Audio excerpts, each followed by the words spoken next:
To some, this man is a Frankenstein. To others, he's God.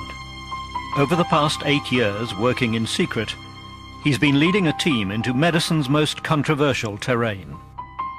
His aim is to clone a human being by injecting the unique DNA of an individual into a woman's egg to give birth to a human replica.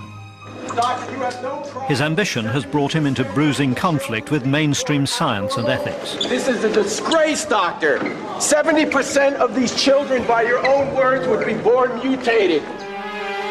This man's quest to clone a human being has taken him to far-flung, sometimes dangerous corners of the world. He's very pleased to meet with you.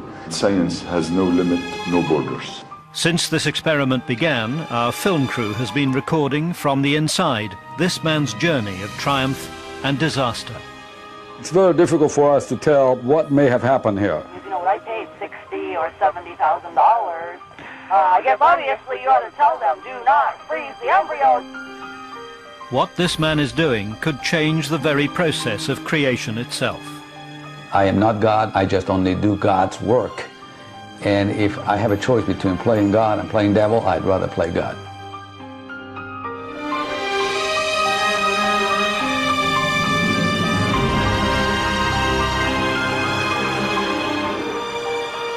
January 2004.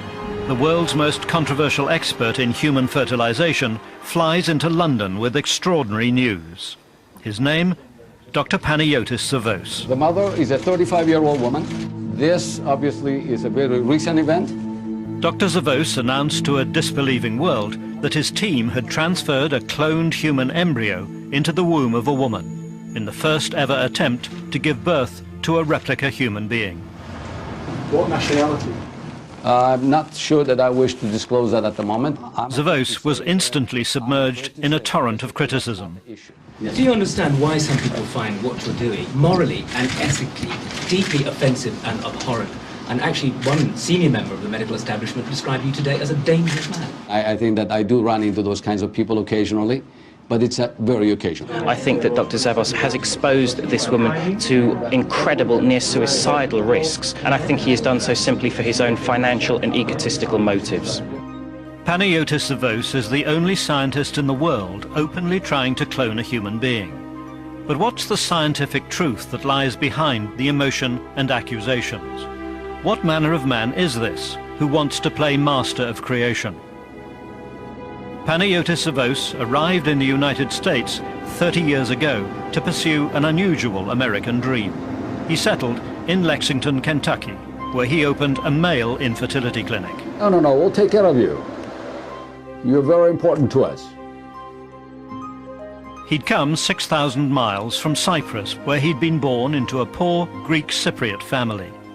They were strongly Christian, and Zavos still is. His mother became pregnant 26 times. Today, just 6 children survive, one of them Panayotis. But it was the problem of infertility that came to fascinate Zavos. The origin of his cloning ambition goes back to July the 25th, 1978, when the world's first so-called test tube baby was born in Oldham, England. The technique was in vitro fertilization, IVF. IVF imitates in a laboratory the process of fertilization that occurs naturally during sex between a man and a woman. The DNA in a male sperm is merged in the laboratory with the DNA in a woman's egg. The combined cells containing the 2 sets of DNA divide again and again to form a multicell embryo, which is then inserted into the mother's womb. Now I've got to dash off to the patient to inject it. Excuse me. The first successful application of IVF grew into the baby Louise Brown. IVF has since become almost routine. It was essentially this technique that Zavos would use to try to clone a human being. But there is one enormous difference. Instead of the baby being produced by the combination of 2 sets of DNA, one male, the other female, a cloned baby would be produced from the single cell of one human being, with its unique DNA signature. It would be a hugely difficult scientific and moral challenge. Zavos declared he would take it on. I've been saying that all along, that human will be easier to clone than any other species because we do know more about the human than all other species all put together. The news of Zavos's ambition brought uproar. Experiments with animals showed he was attempting to cross a highly dangerous frontier in medicine. The first ever clone was a sheep called Dolly, born in Edinburgh, Scotland in 1996. She's now a museum piece. It was clear that the same science could, theoretically, create a human being. But in animal cloning, success rates proved low. It took 270 attempts to produce Dolly. And there were many deformities. Improved techniques mean that now, in animals, 1 in 20 attempts produces a live birth. And Zavos believes that these improvements will also reduce the risk of abnormalities in humans. We are pursuing very aggressively the research aspect of it to overcome some of the hurdles that the animal cloners have had to face. Yes, but if a deformed lamb is born, that's very sad. Sure. If a deformed child is born, that's a tragedy. Sure it is, and I would take that very seriously. But doing IVF, we have never been involved with the birth of an abnormal baby. Is this American doctor a medical hero or a monster? Zavos was stepping into a medical and ethical minefield. There was a wave of hostile publicity at the money he was said to be asking to clone a child. Oh, looking good? One newspaper suggested £100,000, that's $160,000. Pure lie. I can't believe that people can lie this systematically well to sell the news. The numbers that I gave out is $45,000 to $75,000. Those are the numbers that we put forward to people that wish to undergo the procedure. Those numbers are justifiable numbers. Despite the cost and considerable hostility, Zavos was inundated with patients eager to become his guinea pigs. They were by no means uninformed, wishful thinkers. His first batch included 5 doctors. One was willing to be filmed, but anonymously. We've gone through everything that reproductive medicine currently has to offer. We pretty much decided that probably I would be the first one to be cloned, but then, you know, if it worked, then we might go on to have another child. And my wife. This doctor and his wife were unable to have children either naturally or by IVF. An abysmal chance. But why, rather than adopting, were they so desperate for a child genetically related to themselves? Well, that's a pretty philosophical question in a way. My own feeling about that is, you know, you form a bond with somebody when you marry them, and the idea, the feeling, the expectation is that you have children as a result of that bond.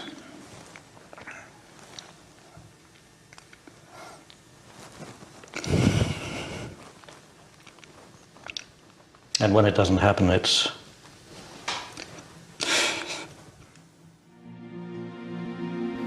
Panayotis Zavos was nearly ready for his first attempt to create a human clone. He was about to cross not just a medical, but an emotional frontier.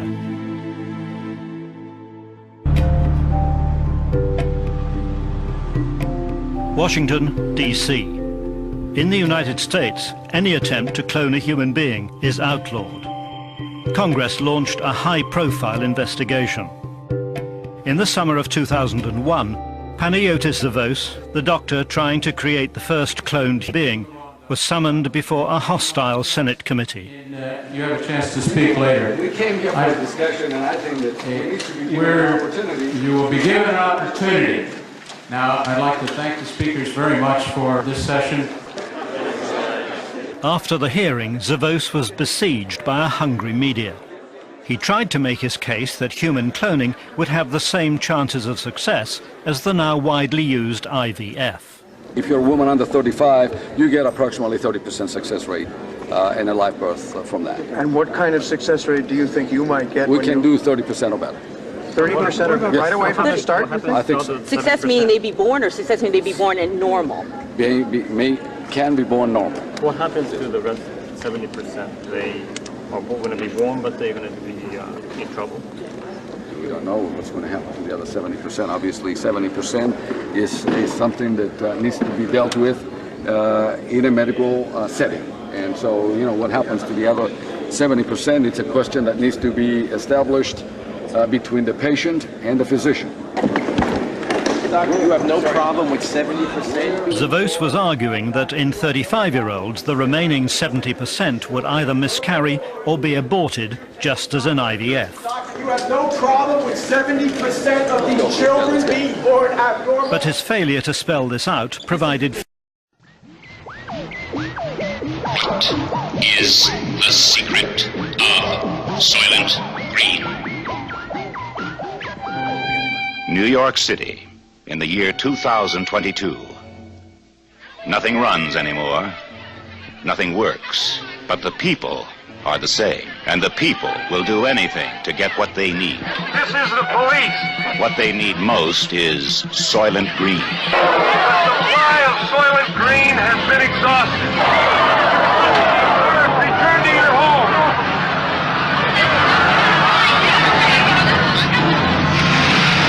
What is the secret of Soylent Green? Detective Sergeant Thorne. He has a 2-year backlog of unsolved murders. Now he's on a case that must be solved. Saul Roth, Thorne's private library. Hey, Saul. A living book in a world without books. Have some pencils, courtesy of your next assignment. William R. Simonson. Simonson. He was the first to learn the secret of Soylent Green.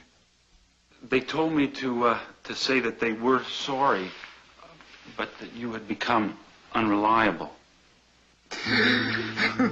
Saul Roth was the next to know. How do we come to this?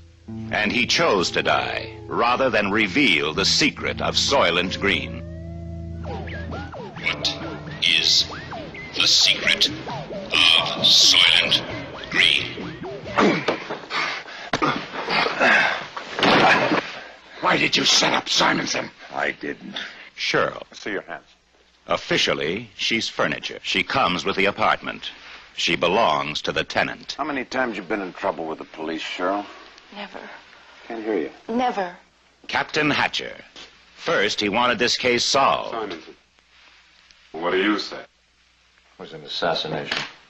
Now, he just wants it closed. Who bought you? High and hot. And they want this case closed permanently. Their way. Now, you sign this. You sign it! Thorne refuses to close the Simonson case. Just do what you have to do.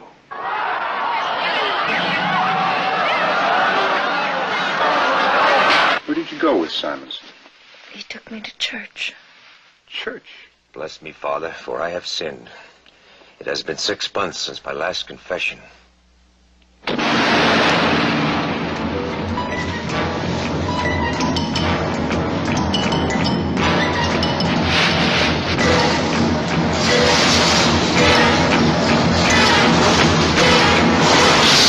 Charlton Heston, Edward G. Robinson, Chuck Connors, Lee Taylor Young, Brock Peters, Paula Kelly, and Joseph Cotton fight for survival and try to solve the most bizarre riddle ever to face mankind.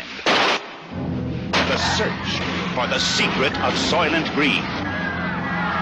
You will find out why Soylent Green means life. You will find out why Soylent Green means death. We gotta stop him! What is the secret of Soylent Green? Please! He's certainly been brave today. There's a red. Oh, dadgum, I didn't get that. Oh, he went back for more. Oh, look at that. Look at that. See, she's trying to run him off. Can you believe that? Can you believe that? Is she gonna bite him? That's what she's doing. Look at that, honey.